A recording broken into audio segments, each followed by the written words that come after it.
नमस्कार दोस्तों, इस कहानी की लेखिका हैं पुष्पा कुमारी जी। बिना टोकन लिए कहां से भीतर चले जा रहे हैं आप। शहर के बीचों बीच मौजूद उस नाश्ते की दुकान में बहुत ज़्यादा भीड़ लगी थी और एक आदमी बिना टोकन लिए दुकान के भीतर जाने की कोशिश कर रहा था। यह देख दुकान के कर्मचारी ने उसे रोका।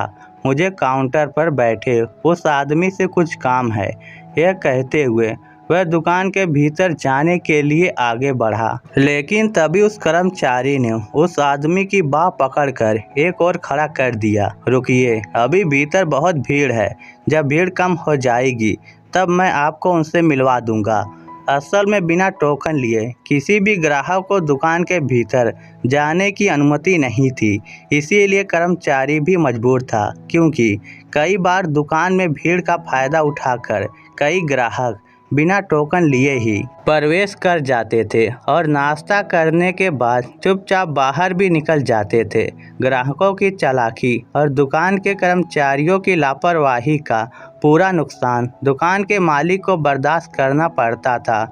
इसीलिए उस नाश्ते की दुकान के मालिक ने अपने दुकान के कर्मचारियों को सख्त हिदायत दे रखी थी कि जब तक कोई ग्राहक टोकन नहीं ले लेता उसे दुकान के भीतर आने की अनुमति नहीं मिलनी चाहिए। दुकान के बाहर दुकान में मौजूद व्यंजनों के कैटलॉग के साथ साथ टोकन देने की पूरी व्यवस्था की गई थी, ताकि किसी भी प्रकार की हेरा फेरी से बचा जा सके।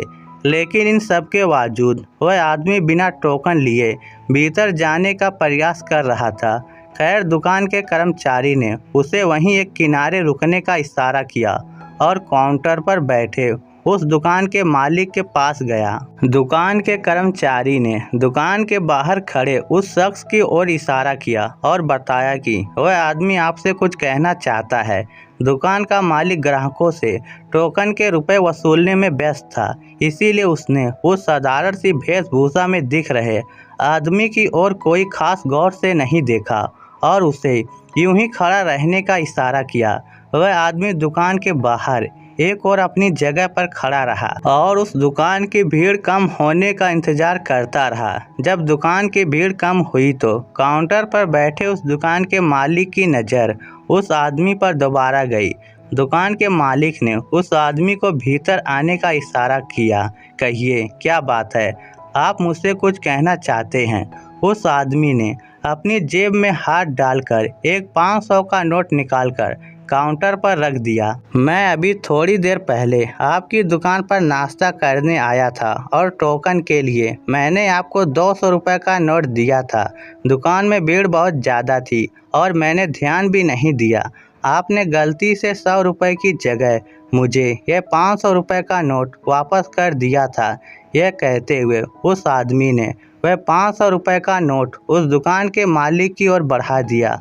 आप अपना यह 500 का नोट रख लीजिए और मुझे मेरे 100 रुपये दे दीजिए। दुकान का मालिक उस आदमी की बात सुनकर आश्चर्य में पड़ गया, लेकिन अपनी साफ नीयत का परिचय देते हुए दुकान के मालिक ने कहा कि मुझे नहीं लगता कि मैं ऐसी गलती कर सकता हूँ। हो सकता है यह नोट आपका ही हो और आपको कोई गलतफहमी हुई हो। दुकान के मालिक की बात सुनकर आदमी मुस्कुराया। गलतफहमी का तो कोई सवाल ही नहीं उठता, क्योंकि आज सुबह से ही मेरी जेब में मात्र एक वही 200 का नोट पड़ा था, जिसमें से 100 रुपये का भोजन मैं आपकी दुकान पर कर चुका हूं और 100 रुपये किराया देकर अब वापस अपने घर जाऊंगा। उस आदमी की ईमानदारी और साफ नीयत देखकर उस दुकान का मालिक उससे पूछ बैठा, आप इस शहर में कहीं कोई नौकरी करते हैं? नहीं, लेकिन हर रोज़ इस शहर में नौकरी के तलाश में निकलता ज़रूर हूँ। क्या आप हमारी दुकान पर काउंटर संभालने की नौकरी करना पसंद करेंगे? उस आदमी की ईमानदारी से प्रभावित दुकान के मालिक ने उस बेरोजगार को रोजगार ऑफर कर दिया और अपनी ईमानदारी की मिसाल पहले ही पेश कर चुका वह शख्स अचानक नौकरी का प्रस्ताव पाकर निःशब्द हो गया।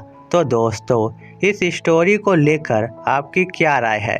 नीचे कमेंट करके हमें ज़रूर बताइएगा और सब्सक्राइब करिएगा हमारे चैनल को। धन्यवाद।